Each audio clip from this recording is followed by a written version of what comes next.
இல்லீகலா அவங்க இடிச்சிருக்காங்க.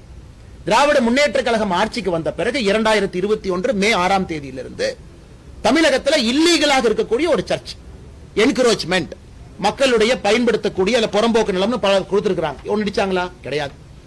எத்தனை மசூதி இடிச்சிருக்காங்க? கிடையாது. தமிழ்நாட்டில் எந்த சர்ச்சும் மசூதியும் ஆக்கிரமிப்பு நிலத்தில் இல்லையா? இருக்கு. ஆனால் என்ன ஒரு நியாயம்? எல்லா இதையும் இடிக்காதீங்க, எல்லாருக்கும் அவங்கவுங்க பகுதியில் வழிபாட்டு உரிமையை கொடுங்க. அதைத்தான் நாம கேட்கிறோம். என் கையில் இருக்கக்கூடிய லிஸ்ட் பாத்தீங்கன்னா தமிழகத்தில் எங்கெல்லாம் இந்து கோவிலை இடிச்சாங்க, திராவிட முன்னேற்ற கழகம் ஆட்சிக்கு வந்த பிறகு இந்து கோயிலை இடிச்சது.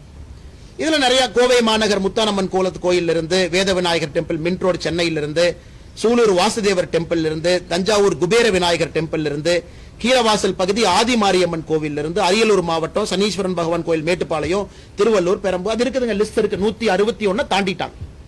அதுல சில ரெக்கார்ட பாத்தீங்கன்னா கோர்ட் சொன்னாங்க இடிச்சோம். கோர்ட் எப்ப சொன்னாங்க? சாயந்தரம் தீர்ப்பு கொடுத்தாங்க. எப்ப இடிச்சீங்க? அடுத்த நாள் காலையில் 2 மணிக்கு. அப்ப கோர்ட் வேணுமா? அதாவது சில இந்து கோவிலை இடிக்கும் பொழுது கோர்ட் சொன்னாங்க நாங்க இடிச்சோம். அது சில order by Madras high court citing encouragement, Madurai corporation high court direction, night கொடுத்தாங்கன்னா காலையில் 2 மணிக்கு இடிச்சாங்க. அன்னைக்கு கோர்ட் வேணும். ஏன்னா ஒரு கோவிலை இடின்னு கோர்ட் தீர்ப்பு கொடுத்ததுக்கு அப்புறம் காலையில் 2 மணிக்கு இடிச்சாங்க. ஆனா இன்னைக்கு அதே கோர்ட் திருப்பரங்குன்றம் மலையின் மீது தீபத்தூண்ல தீபத்தை ஏத்துங்கன்னு கோர்ட் சொல்லும் பொழுது இவர்களுக்கு கோர்ட் வேண்டாம். கிட்டத்தட்ட 161 கோயில்ல பல இடத்துக்கு சோர்ஸே இல்ல, ஆர்டரே இல்ல. எந்த ஆர்டர் பேசிஸ்ல அவங்க இடிச்சாங்க? கோர்ட் ஆர்டர் இல்ல. அப்படி இருக்கும் பொழுது எத்தனை சர்ச்